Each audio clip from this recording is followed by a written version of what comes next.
Hello, हाय दोस्तों। आप सभी को मेरा राम राम। जय श्री कृष्ण, राधे राधे, जय श्री श्याम। आप सभी का स्वागत है हमारे टीकेटी एजुकेशन प्लेटफॉर्म पर।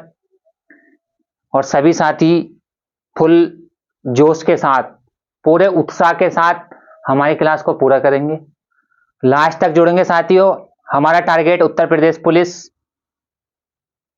30+ क्वेश्चन तुम अटेम्प्ट करोगे शानदार तरीके से। 10 क्वेश्चन देखकर कोई भी मन में कोई गलत विचारधारा ना आवे। जब तक 10 क्वेश्चन तुम्हें पूरे 10 क्वेश्चन 60-70 क्वेश्चन तुम्हारे कंप्लीट होते हैं, ठीक है, 10-10 क्वेश्चनों की क्लास लगाओगे जब तक तुम्हारे टोटल क्वेश्चन कंप्लीट हो जाएंगे विद यूपी ऑल स्टेटिक, जो बार बार एग्जाम में पूछे जाते हैं। ठीक है साथियों, चलते हैं इसी के साथ क्वेश्चन की तरफ। पहला क्वेश्चन है साथियों हमारा, उस देवबंद विद्वान का नाम बताइए जिन्होंने स्वतंत्रता आंदोलन में महत्वपूर्ण भूमिका निभाई। क्या साथियों? उस देवबंद विद्वान का नाम बताइए जिन्होंने स्वतंत्रता आंदोलन में महत्वपूर्ण भूमिका निभाई। ठीक है साथियों, ऑप्शन है हमारा पहला अबुल कलाम आजाद, मोहम्मद अली जिन्ना, बदरुद्दीन तैयबजी, चिराग अली। उस देवबंद विद्वान का नाम बताना है जिसने स्वतंत्रता आंदोलन में क्या अपनी अहम भूमिका निभाई, मुख्य भूमिका थी इनकी। तो आंसर है साथियों हमारा कौन? अबुल कलाम आजाद। अबुल कलाम आजाद। ठीक है साथी, एक होते हैं अब्दुल कलाम आजाद, वो अलग है। ये मौलाना अबुल कलाम आजाद हैं, जो भारत के पहले क्या थे? शिक्षा मंत्री। Maulana Abul Kalam Azad. India wins freedom, इनकी पुस्तक आती है साथी कौन सी? India wins freedom. ठीक है, इंडिया विंस फ्रीडम। और साथियों ने भारत रत्न कब मिला? भारत रत्न 1992 में। ठीक है, भारत रत्न कब मिला? 1992। एक पत्रिका है इनकी कौन सी? अल हिलाल। कौन सी पत्रिका? अल हिलाल इनकी पत्रिका है एक। ठीक है, भारत के पहले शिक्षा मंत्री, भारत के पहले शिक्षा मंत्री, भारत के पहले शिक्षा मंत्री। ठीक है साथियों, जब भारत और पाकिस्तान का बंटवारा हुआ हिंदू मुसलमान के ऊपर, तो इन्होंने जो एक बहुत कट्टर उसका विरोध करा, मौलाना किसने? मौलाना अबुल कलाम। ठीक है, जिन्हें भारत के पहले शिक्षा मंत्री है। इनकी पुस्तक है India means freedom, Bharat Ratna 1992। और देवबंद के आंदोलन, स्वतंत्रता आंदोलन में सबसे अहम भूमिका किसकी थी? अबुल कलाम, मौलाना अबुल कलाम आजाद की। ठीक है साथियों, आगे मोहम्मद अली जिन्ना, इनका क्या था? 11 सूत्रीय मांग। क्या? मोहम्मद अली जिन्ना से याद रखना साथियों, क्या? 11 सूत्रीय मांग। ठीक है, 11 सूत्रीय। संविधान को लेकर जब मांग चल रही थी, इनकी मांग थी क्या? 11 सूत्रीय। तो ये पूछा 11 सूत्रीय मांग किसकी थी? मोहम्मद अली जिन्ना। और जिन्हें पाकिस्तान के क्या? पाकिस्तान का राष्ट्रपिता मोहम्मद अली जिन्ना। ठीक है, जिसके मरने के बाद भी एम्बुलेंस से ले जाया जाता है और उसका पेट्रोल खत्म हो जाता है। ठीक है साथियों, बहुत बड़ी दुखद घटना भी इनके साथ। पाकिस्तान, मोहम्मद अली जिन्ना भारत पाकिस्तान के राष्ट्रपिता। ठीक है साथियों, अगले क्वेश्चन में चलते हैं इसी के साथ। नेक्स्ट क्वेश्चन है साथियों, निम्नलिखित का मिलान कीजिए, निम्नलिखित का मिलान कीजिए। बारडोली किसान आंदोलन 1939, कांग्रेस मंत्रिमंडलों का इस्तीफा 1928, गांधी इरविन समझौता 1931, अहमदाबाद में मजदूर आंदोलन 1918। इन्हें क्या करना है साथियों? हमें इनका मिलान करना है। कौन सा सुटेबल है? बारडोली किसान आंदोलन, कांग्रेस मंत्रिमंडलों का इस्तीफा, गांधी इरविन समझौता और अहमदाबाद में मजदूर आंदोलन। ठीक है साथियों, बारडोली किसान सत्याग्रह हमारा कब है? 1928। कब? 1928। बारडोली जगह पड़ती है कहां? गुजरात में बारडोली, जहां एक महिलाओं द्वारा एक आंदोलन हो गया जिसका नाम था क्या? बारडोली सत्याग्रह। बारडोली सत्याग्रह जो लीड करा, किसने करा? सरदार वल्लभ भाई पटेल। लीड किसने करा साथियों? सरदार वल्लभ भाई पटेल। वल्लभ भाई पटेल के द्वारा क्या हुआ इसका नेतृत्व किसके द्वारा करा गया? लीड या नेतृत्व? तो वल्लभ भाई पटेल के द्वारा इसका नेतृत्व किया जाता है। किसका? बारडोली किसान सत्याग्रह, महिलाओं के द्वारा। सरदार, यहीं से वल्लभ भाई पटेल को किस नाम की उपाधि मिली? सरदार की उपाधि। ठीक है साथियों, सरदार की उपाधि वल्लभ भाई पटेल को कहां से मिली थी? बारडोली सत्याग्रह से महिलाओं ने दी थी। यहाँ की महिलाओं ने ना, महिलाओं के द्वारा सरदार वल्लभ भाई पटेल को किस नाम की उपाधि? सरदार, सरदार वल्लभ भाई पटेल, जिन्हें क्या जानते हैं किस नाम से? भारत का लौह पुरुष, भारत का लौह पुरुष। ठीक है, भारत का लौह पुरुष सरदार वल्लभ भाई पटेल। ठीक है साथियों, सरदार वल्लभ भाई पटेल। प्लस मौलिक अधिकार और अल्पसंख्यक समिति के अध्यक्ष कौन थे? सरदार वल्लभ भाई पटेल। मौलिक अधिकार और अल्पसंख्यक समिति के अध्यक्ष सरदार वल्लभ भाई पटेल। देशी रियासतों को मिलाने का सुदृढ़ कार्य किसके द्वारा कराया गया था? सरदार वल्लभ भाई पटेल और बीपी मेनन के द्वारा देसी रियासतों को, सही है, जिसमें हैदराबाद को पुलिस कार्यवाही ऑपरेशन पोलो के द्वारा मिलाया, ठीक है, प्लस कश्मीर या जूनागढ़ रियासत को जनमत संग्रह पर, किसे? जनमत संग्रह पर, ठीक है साथियों।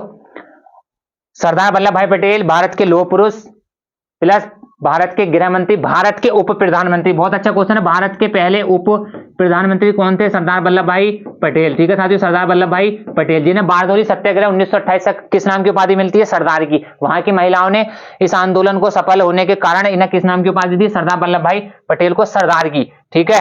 1928 सरदार वल्लभ भाई पटेल भारत के उप प्रधानमंत्री प्लस गृह मंत्री है ना, गृह मंत्री भी भारत के कौन थे? सरदार वल्लभ भाई पटेल। देशी रियासतों को मिलाने का काम किसने करा? देशी रियासतों को, तो बीपी मेनन और सरदार वल्लभ भाई पटेल। और प्लस साथियों मौलिक अधिकार और अल्पसंख्यक, मौलिक अधिकार और अल्पसंख्यक समिति के अध्यक्ष कौन थे? सरदार वल्लभ भाई पटेल। इनकी स्टैच्यू जानी जाती है कि स्टैच्यू ऑफ यूनिटी किसकी बनी हुई है भारत में? गुजरात, ठीक है, गुजरात, केवड़िया नगर, गुजरात, स्टैच्यू ऑफ यूनिटी, ठीक है, statue of unity Sardar Vallabh भाई पटेल की बनी है गुजरात, नर्मदा नदी के किनारे, सही है, ठीक है साथियों, सरदार वल्लभ भाई पटेल। आगे देखेंगे कांग्रेस मंत्रिमंडल का इस्तीफा, कांग्रेस मंत्रिमंडल का इस्तीफा कब था साथियों? 1939, ठीक है, कांग्रेस मंत्रिमंडल का इस्तीफा 1939। गांधी इरविन समझौता, क्या साथियों? गांधी और इरविन समझौता हमारा 1931, गांधी इरविन समझौता 1931। अहमदाबाद मजदूर आंदोलन, क्या साथियों? अहमदाबाद मजदूर आंदोलन, ये कब चला था? 1918। बारडोली किसान सत्याग्रह 1928, जिसका नेतृत्व किसने करा? सरदार वल्लभ भाई पटेल। कांग्रेस मंत्रिमंडल का इस्तीफा 1939, गांधी इरविन समझौता 1931, अहमदाबाद में मजदूर मिल या मजदूर आंदोलन 1918। और साथ ही 1931 क्या था हमारा? गांधी इरविन समझौता, ठीक है। और पहला गोलमेज सम्मेलन, कौन सा? पहला गोलमेज सम्मेलन, पहला गोलमेज 1930, दूसरा गोलमेज 1931, तीनों याद है, दूसरा गोलमेज 1931, तीसरा गोलमेज 1932, तीसरा गोलमेज 1932 को जानते हैं, पूना समझौता, पूना पैक्ट, पूना समझौता भी कब हुआ था? 1932। पहला गोलमेज 1930। देखो तीनों गोलमेज में अछूतों के रूप में शामिल होने वाले डॉक्टर भीमराव साहब अम्बेडकर जी, ठीक है, तीनों में पूछा जाएगा महात्मा गांधी ने कौन से गोलमेज सम्मेलन में भाग लिया था? दूसरे। महात्मा गांधी ने कौन से गोलमेज सम्मेलन में भाग लिया था? दूसरे, ठीक है साथी, दूसरे गोलमेज सम्मेलन में महात्मा गांधी ने भाग लिया था। साथ में इनके कौन थी?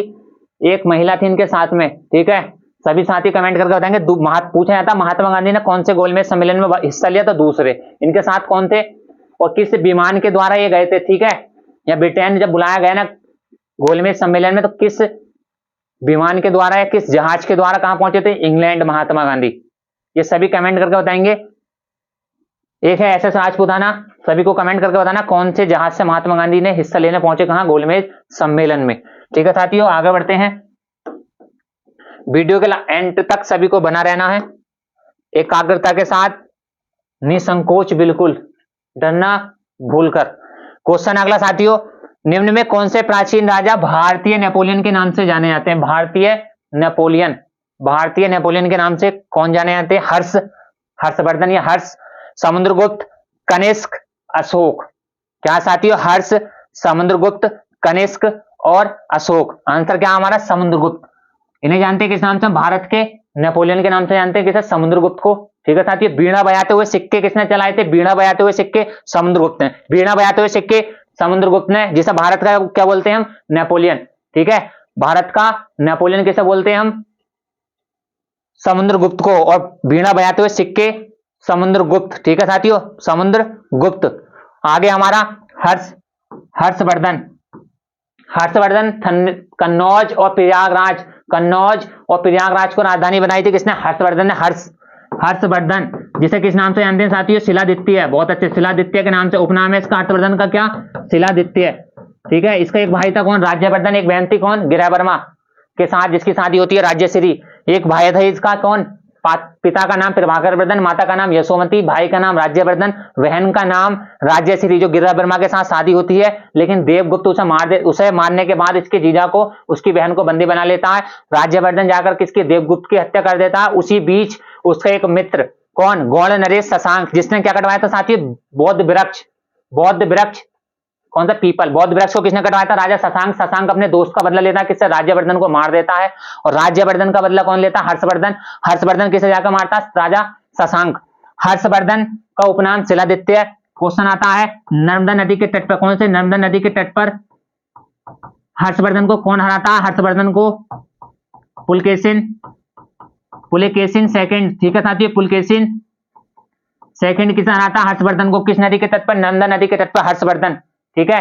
पांचवी महामोक्ष परिषद, पांचवी महामोक्ष परिषद हर्षवर्धन, है ना। और माना जाता है जो उत्तर प्रदेश में कुंभ, महाकुंभ का मेला लगता है कहाँ है, इलाहाबाद, उसकी शुरुआत भी राजा हर्षवर्धन के द्वारा मानी जाती है, जिसका उपनाम है शिलादित्य, ठीक है साथियों। हर्षवर्धन। समुद्रगुप्त याद रखना, भारत का नेपोलियन या भारतीय नेपोलियन किसे बोलते हैं हम, समुद्रगुप्त को। बीड़ा बजाते हुए सिक्के किसने जारी किए थे, समुद्रगुप्त, ठीक है। एक आता प्रयाग स्तंभ लेख, प्रयाग स्तंभ लेख किस राजा से संबंधित है, प्रयाग स्तंभ लेख, कमेंट करके बताएंगे कौन सा प्रयाग स्तंभ लेख किस शासक से संबंधित है, प्रयाग स्तंभ लेख, ठीक है साथियों, प्रयाग स्तंभ लेख।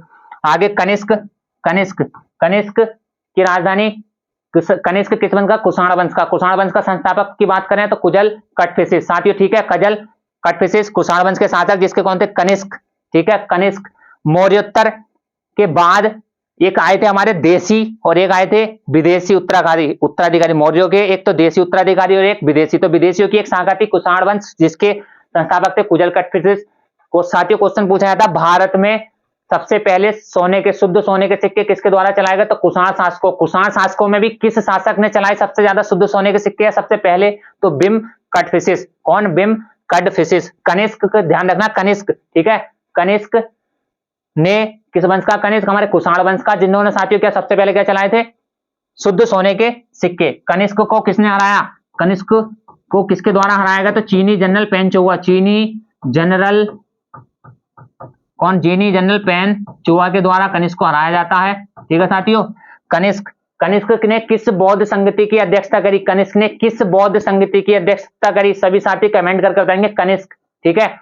इसके दरबार में दो रहते थे कौन, एक अश्व घोष और एक अश्व घोष, एक और साथी इनके दरबार में रहते थे, सभी साथी कमेंट करके बताएंगे कनिष्क ने किस बौद्ध संगति की अध्यक्षता करी, ठीक है। अश्व घोष, बुद्धचरित जो बौद्धों की रामायण कहा जाता है ना, एक आया था महाविवाद सूत्र, इसकी रचना किसने कही थी, सभी साथी कमेंट करके बताएंगे कनिष्क ने किस बौद्ध संगति का अध्यक्षता करी, उसके मतलब कौन सी बौद्ध संगति की अध्यक्षता किसने करी, और कनिष्क जो था किस बौद्ध संगति का उस टाइम शासन काल था, किस बौद्ध संगति में जो है इसके टाइम पीरियड में क्या हुई थी, एक बौद्ध संगति, कमेंट करके बताना साथियों को, ठीक है। अशोक, अशोक को सभी जानते हैं, अशोक सबसे पहले शिलालेख और अभिलेख, अभिलेखों की और शिलालेखों की जानकारी किसने दी थी, अशोक ने, ना। अशोक के शिलालेखों को पढ़ने में सबसे पहले किसने सफलता हासिल करी थी, शिलालेखों को पढ़ने में सबसे पहले सफलता किसने हासिल करी थी, 1837 जेम्स प्रिंसेप, ठीक है साथियों, जेम्स प्रिंसेप ने अशोक के सबसे पहले शिलालेखों को पढ़ने में सफलता हासिल की। और पूछा जाए सबसे पहले खोजा किसने था, 1750 में, अगर इसके अशोक के शिलालेखों की खोज किसने करी थी ये पूछा जा, 1750 में टी पेन थेलर, ठीक है साथियों, टी पेन थेलर ने अशोक के शिलालेखों की खोज करी, लेकिन पढ़ने में सफलता किसने हासिल करी, तो हमारी जेम्स प्रिंसेप। कनिष्क को किसने हराया था, चीनी जनरल पेनचुआ। कनिष्क के दरबार में दो महान रहते थे, कौन कौन, अश्व घोष और एक वसुमित्र, बहुत अच्छे, ये भी साथी ने कमेंट करके बताया, वसुमित्र और अश्व घोष। बुद्धचरित बौद्धों की रामायण जिसकी रचना किसने करी थी, अश्व घोष ने, ठीक है साथियों। इसी के साथ आगे बढ़ते हैं, सभी साथी कमेंट करके बताएंगे कनिष्क के शासनकाल में कौन सी बौद्ध संगति हुई, कौन सी बौद्ध संगति कनिष्क के टाइम में हुई, चौथी कुंडलवन कश्मीर, चौथी कुंडलवन कश्मीर। और साथी कमेंट करके बताएं ज्यादा से ज्यादा, ठीक है। और सही आंसर मैं अभी लास्ट में, वीडियो के लास्ट में आप सभी को दूंगा। अगला क्वेश्चन है हमारा, बदनौर में फिरोज शाह तुगलक के नेतृत्व वाली दिल्ली की शाही सेना को किसने हराया था? बदनौर में फिरोज शाह तुगलक के नेतृत्व वाली दिल्ली की शाही सेना को किसने हराया था साथियों? पहला ऑप्शन है हमारा खेता सिंह, राणा मोगल सिंह, राणा लखा, राणा कुंभा। राणा कुंभा। बदनौर में फिरोज शाह की दिल्ली वाली शाही सेना को साथियों किसके द्वारा हराया गया था? राणा लखा। किसके द्वारा? राणा लखा के द्वारा। फिरोज शाह तुगलक। भारत में नहरों का निर्माण का जनक किसे माना जाता है? फिरोज शाह तुगलक। इतना बहुत सारे नहरों की निर्माण भारत के अंदर करे फिरोज शाह तुगलक ने। ठीक है, तुगलकाबाद जो दिल्ली में पड़ता है उसे बसाया। बहुत सारे नए 300 नए शहरों की स्थापना किसने करी? फिरोज शाह तुगलक। किसने? फिरोज शाह तुगलक। सबसे ज्यादा जो क्या हिंदू जो गुलाम थे, सबसे ज्यादा दास, सबसे ज्यादा 1,80,000 के समथिंग दास थे किसके? फिरोज शाह तुगलक के। और फिरोज शाह तुगलक के बाप का नाम रजब तुगलक और माता कौन थी इसकी? जाट। ठीक है, माता इसकी जाट, फिरोज शाह तुगलक। साथ ही अगर राणा कुंभा। राणा कुंभा कौन साथियों? राणा कुंभा। विजय स्तंभ सभी ने नाम सुना होगा, विजय स्तंभ या विक्ट्री पॉइंट, विक्ट्री विजय विक्ट्री पोल, विजय स्तंभ किसके द्वारा बनवाया गया था? राणा कुंभा। राणा कुंभा, राणा सांगा, महाराणा प्रताप, आप सभी इनसे परिचित है। विजय स्तंभ राणा कुंभा के द्वारा बनवाया गया था ना। फिरोज शाह तुगलक, तुगलक वंश का फिरोज शाह तुगलक जिसे जानते हैं ना। साथ ही कमेंट करके बताना तारीख फिरोज शाही किसकी पुस्तक है? तारीख फिरोज शाही, तारीख फिरोज शाही किसकी पुस्तक है? सभी साथियों को कमेंट करके बताना है तारीख फिरोज शाही किसकी पुस्तक है। अगला क्वेश्चन है साथियों हमारा, उत्तर प्रदेश में 4,567 करोड़ रुपए के संगीत महाविद्यालय सहित विकास परियोजनाओं का उद्घाटन किसने किया? उत्तर प्रदेश में 4,567 करोड़ रुपए के संगीत महाविद्यालय सहित विकास परियोजनाओं का उद्घाटन किसके द्वारा करा गया? पहला ऑप्शन है योगी आदित्यनाथ, नरेंद्र मोदी, अमित शाह, चौथा ऑप्शन है धर्मेंद्र प्रधान। तो उत्तर प्रदेश में संगीत महाविद्यालय और बहुत सारे विकास परियोजनाओं का उद्घाटन किसके द्वारा करा गया? बहुत अच्छे, अमित शाह। अमित शाह प्रेजेंट टाइम में गृह मंत्री, भारत सरकार के गृह मंत्री अमित शाह, जिन्हें जाना जाता है चाणक्य के नाम से। बहुत अच्छे, चाणक्य के नाम से साथियों इन्हें जाना जाता है। किसे? अमित शाह को, जो इस टाइम क्या गृह मंत्री, भारत सरकार के गृह मंत्री। ठीक है साथियों। योगी आदित्यनाथ आप सभी परिचित है, इनका नाम है क्या? अजय सिंह बिष्ट। क्या नाम है साथियों इनका? अजय सिंह बिष्ट या अजय बिष्ट नाम है किसका? माननीय महंत योगी आदित्यनाथ, जो इस टाइम भारत के सबसे बड़े सूबे उत्तर प्रदेश के क्या है वर्तमान में? मुख्यमंत्री। साथियों क्या है? मुख्यमंत्री योगी आदित्यनाथ। पूछ लेगा नाम अजय बिष्ट। नरेंद्र मोदी से आप सभी परिचित हैं, भारत के प्रधानमंत्री, यशस्वी प्रधानमंत्री नरेंद्र मोदी, जो कल ही 22 जनवरी 2024 राम मंदिर प्राण प्रतिष्ठा। ठीक है साथियों, राम मंदिर प्राण प्रतिष्ठा। ठीक है, इससे क्वेश्चन पूछा जाएगा, इसका उद्घाटन शिलान्यास किसके द्वारा करा गया? किसके कर कमलों के द्वारा? तो माननीय नरेंद्र मोदी जी के द्वारा इसका क्या शिलान्यास करा गया। 161 फीट ऊंची इसमें राम जी की मूर्ति लगाई है बचपन काल की। ठीक है साथियों, कितने मंडप है इसमें? 5 मंडप है। ठीक है, 5 मंडप है। और ये चीज याद रखनी है, पिलर उलर कुछ नहीं, जो मतलब शिलान्यास कब हुआ, इसके ऊपर फैसला कब आया? ठीक है, 2019 में फैसला आया राम मंदिर के ऊपर, है ना। आप सभी को पता 22 जनवरी 2024 प्राण प्रतिष्ठा। बहुत ही एग्जाम की नजर से बहुत ही अच्छा क्वेश्चन है। 22 जनवरी 2024 किसके द्वारा शिलान्यास करा गया? प्लस अयोध्या, जिसका पुराना नाम अयोध्यसा, पुराना नाम अयोध्यसा या कौशल के नाम से जानते हैं, कौशल से पुराना नाम था अयोध्यसा। ठीक है, अयोध्या किस नदी किनारे पड़ती है साथियों? सरयू। बहुत अच्छे, अयोध्या किस नदी किनारे पड़ती है? सरयू। ठीक है, आगे चलते हैं साथियों अगले क्वेश्चन पर। नेक्स्ट क्वेश्चन है साथियों हमारा, नई समुद्री टार्डीग्रेड प्रजाति, नई समुद्री टार्डीग्रेड प्रजाति का नाम किस पूर्व राष्ट्रपति के नाम पर रखा गया है? नई समुद्री टार्डीग्रेड प्रजाति का नाम किस पूर्व राष्ट्रपति के नाम पर रखा गया है? पहला ऑप्शन है डॉक्टर राजेंद्र प्रसाद, दूसरा सर्वपल्ली राधाकृष्णन, तीसरा एपीजे अब्दुल कलाम, चौथा KR नारायण। कौन साथियों? KR नारायण। तो आंसर है इसका क्या? एपीजे अब्दुल कलाम। एपीजे अब्दुल कलाम भारत का मिसाइल मैन, भारत के मिसाइल मैन, भारत को एक बहुत ही अलग अग्नि और पृथ्वी साथियों, अग्नि और पृथ्वी जैसी बैलिस्टिक मिसाइल देने वाले भारत के अग्नि में 5 सीरीज, अग्नि 5 तक आ चुकी, अग्नि 5 और प्लस पृथ्वी और अग्नि, ये सब भारत को मिसाइल देने वाले सबसे हमारे भारत के कहूं तो बहुत ही अच्छे, प्लस भारत के क्या बोलते हैं ना, मिसाइल मैन, भारत का मिसाइल मैन या श्री कलाम। ठीक है साथियों, श्री कलाम के नाम से ही पुकारा था किसे, एपीजे अब्दुल कलाम। भारत का मिसाइल मैन किसे बोलते हैं, मिसाइल मैन, भारत का missile man APJ Abdul Kalam. ठीक है, इनकी पुस्तक विंग्स ऑफ फायर बहुत अच्छी पुस्तक है, एग्जाम के नजरिए से कई बार एपीजे अब्दुल कलाम जी की सीधे सीधे पुस्तक पूछी जाती है। कौन सी है, wings of fire, wings of fire. ठीक है साथियों, विंग्स ऑफ फायर। ठीक है, एक आती है क्या, इग्नाइटेड माइंड्स, इग्नाइटेड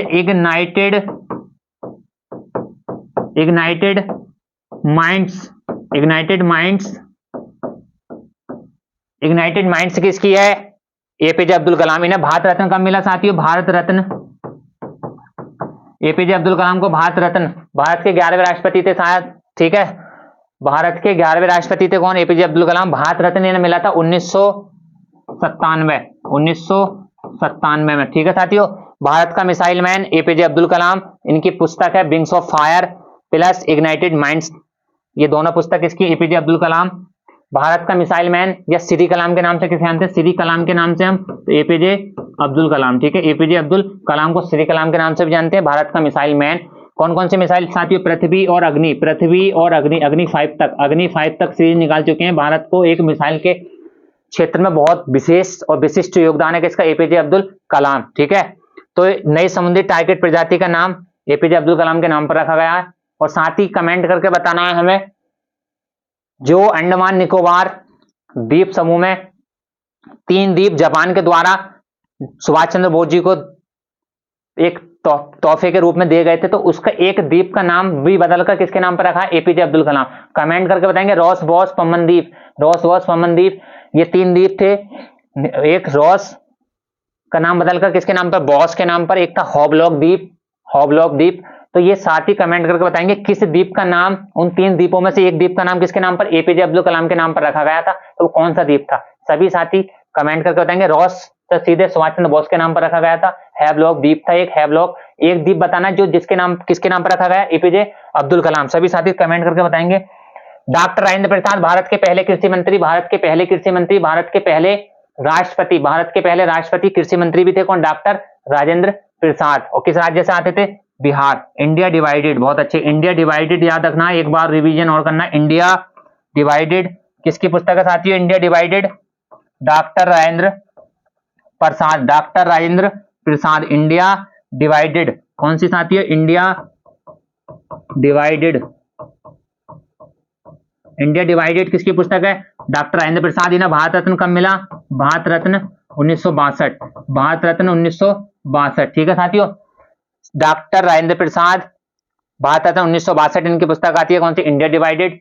और प्लस पहले कृषि मंत्री भी, भारत के पहले राष्ट्रपति भी कौन थे, डॉक्टर राजेंद्र प्रसाद। किस राज्य से आते थे, बिहार। कमेंट करके बताएंगे संविधान समिति जो बनी थी, उन समिति में किस समिति के अध्यक्ष डॉक्टर राजेंद्र प्रसाद थे, किस समिति के, बहुत अच्छे, किस समिति के थे साथियों, ध्यान देंगे एग्जाम की नहीं, संचालन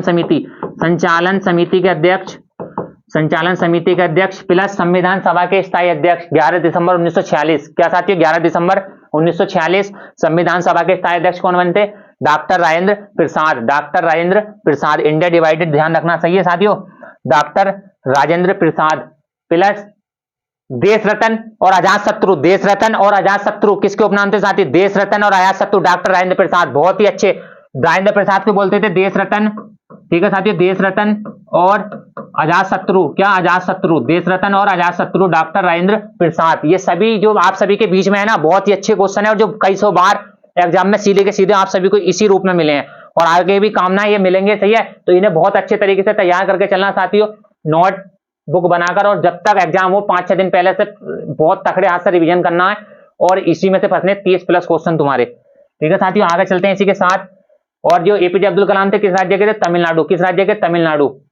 पूछेगा इन्हें कहां दफनाया गया था, तमिलनाडु के थे कौन, एपीजे अब्दुल कलाम। ठीक है साथियों, अगले क्वेश्चन पर चलते हैं इसी के साथ। नेक्स्ट क्वेश्चन है हमारा तड़कता भड़कता, निम्नलिखित में से किस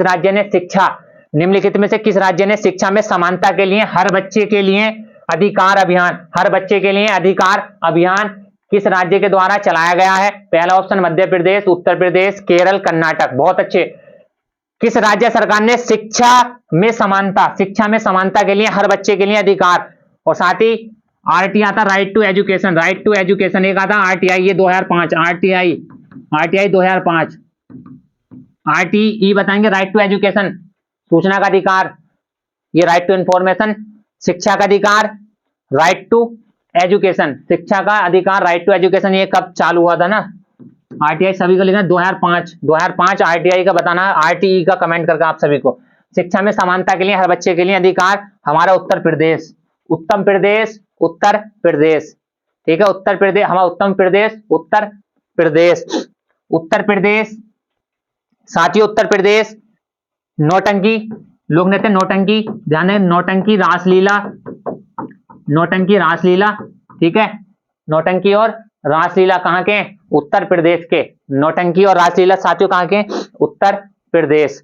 क्षेत्रफल की दृष्टि से उत्तर प्रदेश का कौन सा स्थान है साथियों? चौथा। और जनसंख्या के मामले में उत्तर प्रदेश का कौन सा स्थान है? तो पहला, ठीक है, जनसंख्या के मामले में पहला और क्षेत्रफल की दृष्टि से चौथा, ठीक है। उत्तर प्रदेश पूर्व से पश्चिम ज्यादा फैला हुआ है और उत्तर से दक्षिण कम, ठीक है, पूर्व से पश्चिम उत्तर प्रदेश अधिक फैला हुआ है। उत्तर प्रदेश का पूछा आकार सिंहवत या लंबवत, उत्तर प्रदेश क्या था फैला हुआ? सिंहवत या लंबवत के आकार में, ठीक है। उत्तर प्रदेश पूछा जाए, उत्तर प्रदेश का जो स्थिति है कैसी है? सिंहवत या लंबवत, ठीक है साथियों। मध्य प्रदेश का ध्यान देंगे, एक मटकी, ठीक है, मटकी कहां का साथियों? मध्य प्रदेश को हम जानते हैं क्या? वनों का प्रदेश, बागों का प्रदेश, अखबारी कागज का प्रदेश मध्य प्रदेश, नदियों का मायका मध्य प्रदेश, भेड़ियों का प्रदेश मध्य प्रदेश, हृदय प्रदेश मध्य प्रदेश, ठीक है साथियों। भेड़ियों का प्रदेश मध्य प्रदेश, वनों का प्रदेश मध्य प्रदेश, नदियों का मायका मध्य प्रदेश, भेड़ियों का प्रदेश मध्य प्रदेश, वनों का स्टेट, दालों का सब क्या हमारा? मध्य प्रदेश, ठीक है साथियों, मध्य प्रदेश। मध्य प्रदेश के एक शहर है इंदौर, जो कई बार लगातार क्या जीता? सबसे स्वच्छ शहर का पुरस्कार, स्वच्छ सर्वेक्षण पुरस्कार जीतने वाला मध्य प्रदेश का एकमात्र कौन सा? इंदौर। इंदौर को ध्यान देना सभी साथियों, इंदौर, ठीक है, मध्य प्रदेश का इंदौर। मटकी और प्लस बाघ स्टेट, टाइगर, नदियों का प्रदेश, हृदय प्रदेश, अखबारी कागज, होशंगाबाद जहां छपता है ना, होशंगाबाद, नेफानगर, अखबारी कागज, नोट वाला होशंगाबाद, बहुत अच्छे। साथ ही साथियों केरल, क्या? केरल सबसे अधिक रबड़ उत्पादक देश, कल बताया सबसे अधिक एशिया का रबड़ उत्पादक देश थाईलैंड, और भारत का सबसे अधिक रबड़ उत्पादक राज्य हमारा केरल, बहुत अच्छे, केरल। साथ ही ध्यान देंगे मुल्ला पेरियार बांध कहां है? मुल्ला पेरियार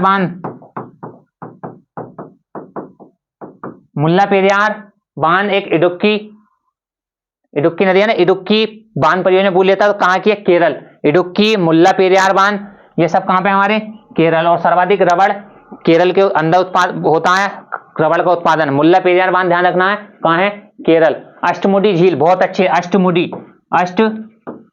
झील कहां है? केरल। अष्टमुडी झील कहां पड़ती है साथियों? अष्टमुडी झील केरल। आगे देखेंगे कर्नाटक, कौन सा साथियों? कर्नाटक का ध्यान रखना है, यक्षगान, बहुत अच्छे, यक्षगान कहां का लोक नृत्य? यक्षगान, कर्नाटक। कुनीता बरवा, ठीक है, ये सब कहां के? कर्नाटक के। लेकिन मोस्टली याद क्या रखना हमें? यक्षगान। और साथ ही एक हिंदी में पुस्तक भी आती है यक्षगान, अखिलेश कुमार की पुस्तक भी यक्षगान, ठीक है। यक्षगान कहां का? कर्नाटक। सर्वाधिक चंदन के वन भारत के अंदर सर्वाधिक, सोया प्रदेश मध्य प्रदेश। सबसे ज्यादा क्या? कॉफी साथियों, कॉफी कर्नाटक। विश्व में बात करें ब्राजील, भारत के अंदर कॉफी का उत्पादन सर्वाधिक, क्या? कॉफी का उत्पादन कर्नाटक। चंदन के वन कर्नाटक। सर्वाधिक सर्वाधिक क्या साथियों? सोना। चंदन के वन कर्नाटक, कॉफी उत्पादन कर्नाटक, ठीक है साथियों, सोना कर्नाटक। प्लस एक आता है क्या यहाँ पर? बिजली संयंत्र, परमाणु संयंत्र कौन सा है? कैगा, बहुत अच्छे साथियों, बहुत अच्छे। कैगा परमाणु संयंत्र कहां पड़ता है साथियों? हमारा कर्नाटक। कैगा परमाणु संयंत्र कर्नाटक। तारापुर महाराष्ट्र। कडनकुलम विद्युत परमाणु संयंत्र कहां? कडनकुलम तमिलनाडु। रावतभाटा राजस्थान। काकरापार गुजरात, ठीक है साथियों, काकरापार गुजरात। ये सभी एक बार रिवीजन करना। तारापुर महाराष्ट्र में है, कैगा कर्नाटक में है, करणकुलम तमिलनाडु में है, सही है, काकरापार गुजरात में है, रावतभाटा राजस्थान में है। ठीक है साथियों, सबसे पहला पूछा है तो महाराष्ट्र का तारापुर परमाणु संयंत्र। कर्नाटक चंदन के वन, कॉफी उत्पादन सर्वाधिक कर्नाटक के अंदर, सोना कर्नाटक। और शिव का एक अवतार होता कौन सा संप्रदाय, लिंगायत, लिंगायत संप्रदाय। लिंगायत संप्रदाय के जो अनुयायी है सबसे ज्यादा मिलेंगे तुम्हें भक्त, तो कहां पर, कर्नाटक राज्य में, कर्नाटक राज्य में लिंगायत के। ठीक है साथियों, आगे बढ़ते हैं इसी के साथ नेक्स्ट क्वेश्चन पे हम। भारत में कृषि जनगणना, क्या साथियों, कृषि जनगणना कितने वर्षों के अंतराल पर की जाती है? भारत में कृषि जनगणना कितने वर्षों के अंतराल पर की जाती है? भारत में कृषि जनगणना 6 वर्ष, 5 वर्ष, 4 वर्ष और 10 वर्ष। कृषि जनगणना 6 वर्ष में, 5 वर्ष में भारत के अंदर, 4 वर्ष में या 10 वर्ष। ये साथी आपके क्या ऑप्शन है? तो भारत में कृषि जनगणना कब की जाती है? प्रत्येक 5 वर्ष में। कब? प्रत्येक 5 वर्ष में भारत में कृषि की जनगणना होती है। प्रधानमंत्री का पद भी कब तक रहता है? 5 वर्ष तक। ठीक है साथियों, राष्ट्रपति उपराष्ट्रपति 5 वर्ष। ठीक है, राज्यसभा सदस्यों की 6 वर्ष। बहुत अच्छे, उसमें से कुछ 1/3 सदस्य 2 वर्ष के बाद हो जाते हैं ना डेलीगेट, और उसके बाद बाकी का पूछा तो 6 वर्ष का कार्यकाल होता है। और प्लस साथियों कृषि जनगणना का 5 वर्ष के अंदर, और दशकीय जनगणना 10 वर्ष के अंदर। दशकीय जनगणना 10 वर्ष के, प्रत्येक 10 वर्ष में होती है भारत में जनगणना, जिसे बोलते हैं दशकीय जनगणना। क्या? दशकीय जनगणना। ये वाला रूल किससे लिया हमने? अमेरिका। दशकीय जनगणना का रूल जो लिया किस देश से लिया हमने?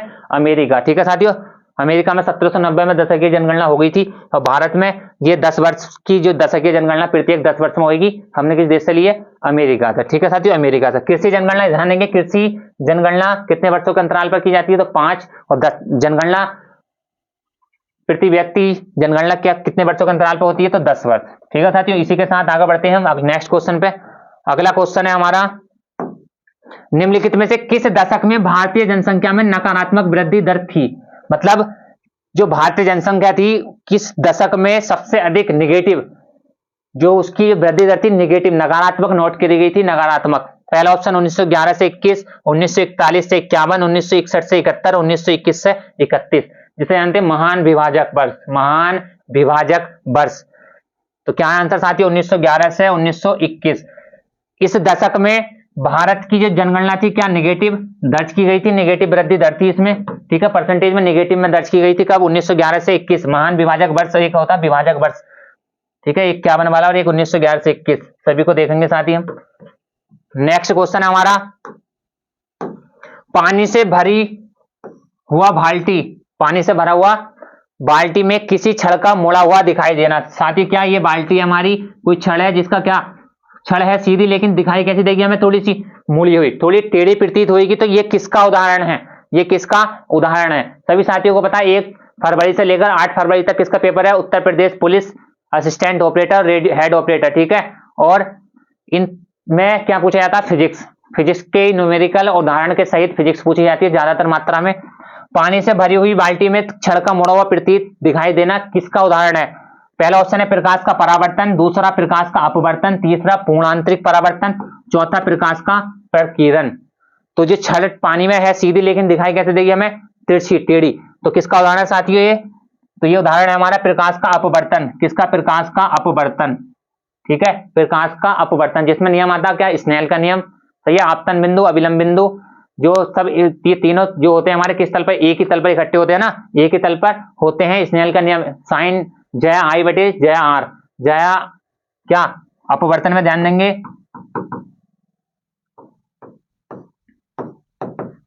जया आई बटे जया आर, साइन आई बटे साइन आर। तो इसके और 2-3 उदाहरण है जो मैं आप सभी को नोट करा दूं। एक तो ये हो गया, सही है, सभी नोट करके चलना। किसी छड़ का टेढ़ा दिखाई देना, प्लस कोई बाल्टी है तो बाल्टी का जो तल है हमें क्या दिखाई देगा? ऊपर। कोई भरी हुई बाल्टी को अगर तुम देखोगे तो इसका तल जो है थोड़ा सा कहां दिखाई देगा? ऊपर उठा हुआ दिखाई देगा। ठीक है साथियों, इसी बाल्टी में अगर सिक्का डाल दें तो सिक्का भी थोड़ा ऊपर दिखाई देता है। ये सब किसके उदाहरण है? अपवर्तन। प्लस तालाब में तुम मछली देखोगे तो मछली तुम्हें तल से क्या दिखाई देगी? ऊपर उठी हुई।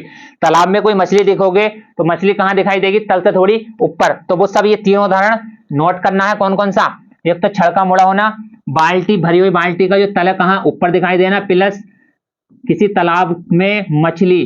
ठीक है साथियों, मछली अपने तल से कहां दिखाई देती है, ऊपर, ठीक है, अपने तल से ऊपर।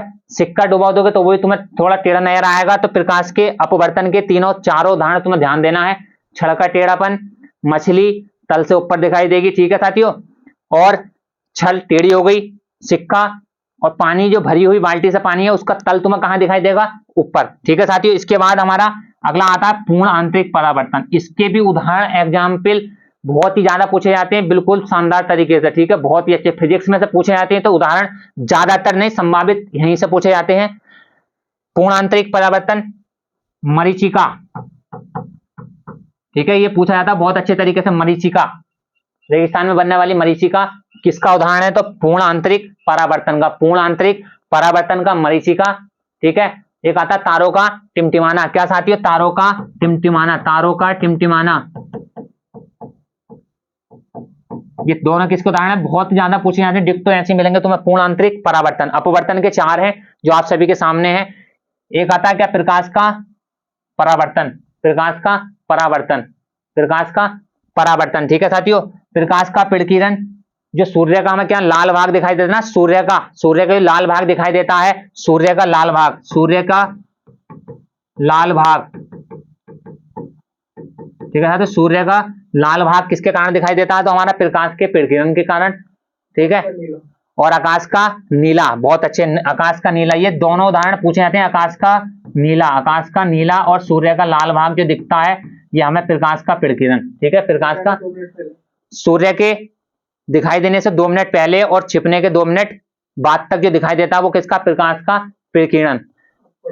ये सूर्य का लाल भाग और ये अपवर्तन जो है, सूर्य छिपने के 2 मिनट पहले और 2 मिनट बाद तक जो दिखता है वो अपवर्तन का है। और साथियों सूर्य का लाल भाग, कभी कंफ्यूजिंग में होकर गलत लगा दो, सूर्य के छिपने के 2 मिनट पहले और निकलने से 2 मिनट पहले जो दिखाई देता है वो प्रकाश का अपवर्तन का उदाहरण है। सूर्य का लाल भाग ये किसका उदाहरण है साथियों, प्रकाश के विकिरण का। और आकाश का नीला दिखाई देना ये, और प्लस सबसे नजदीकी तारा अपना पास का तारा कौन सा, सूर्य, सूर्य भी क्या है, एक तारा है, अपने पास का तारा सूर्य। जैसे जो भी चीज अपने पास की होती है, जैसे सपोज करो हम तुम किसी ना किसी के, हर किसी का माता पिता है, हमारे भी, हम उनके सगे या पास होते हैं तो अपने एक स्पेशल नाम, जन्म से पहले किसी का नाम थोड़ी होता है, जन्म से पहले किसी का विशेष नाम थोड़ी होता है, जन्म के बाद ही नाम होता है ना। तो ये भी अपना नजदीकी है, जैसे नजदीकी दोस्तों में बहुत सारे नाम रख देते हैं, चीकू, पिंटू, सही है। तो ऐसे ही हमारे पास का तारा है सूर्य, ठीक, सूर्य।